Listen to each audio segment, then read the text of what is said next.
When I was the Prime Minister of Canada, I was often asked this question: why do you support Israel? My response, in effect, was always the same. Why wouldn't I support Israel?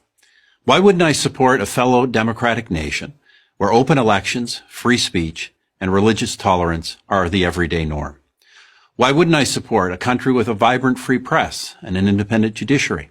Why wouldn't I support a valuable trading partner and a wellspring of amazing technological innovation? Why wouldn't I support our most critical ally in the Middle East and in the international struggle against terrorism?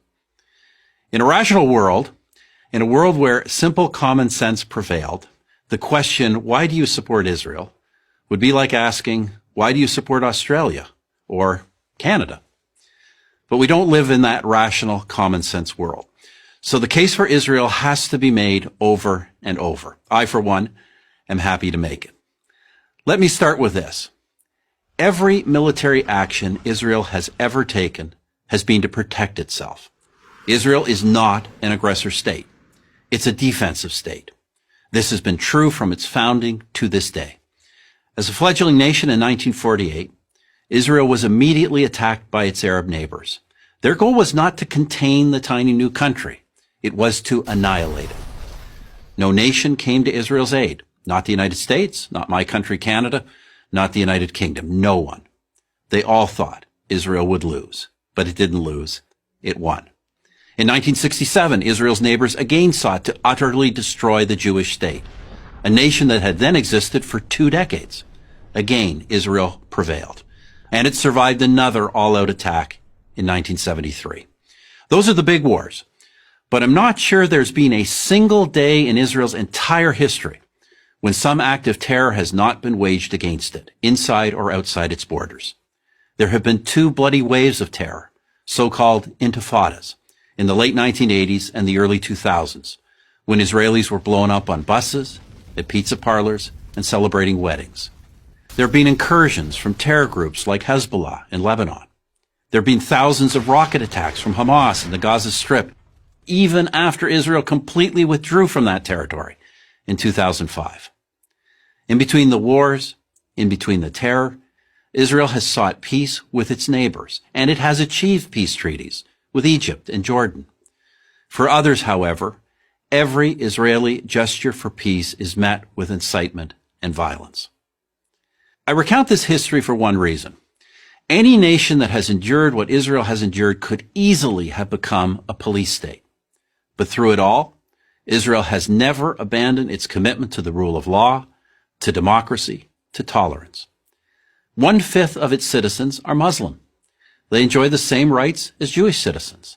They occupy key positions in the nation's courts, press, and government, and they have their own parties representing them in the Knesset, Israel's parliament. To say that Muslims in Israel are the freest Muslims in the region is an understatement. How about this as a human rights test? Prisoners in Israel, be they Jewish or Arab, are well treated, well fed, and have access to the best possible medical care. Parents and spouses of these prisoners know where they are and that they are safe. Who else in the region but Israel can make that claim? Through all the wars and all the terror, Israel has survived, and especially in the last 20 years, it has thrived. It's known as Startup Nation, and with good reason. Key components of your cell phone and your laptop were designed in Israel. A drug or a medical device that has saved your life or the life of a loved one may have been developed in Israel. Yet there are leftist politicians, activists, artists, academics, and college students who devote their lives to denouncing Israel, calling for boycotts, demanding it be cut off from academic and professional societies.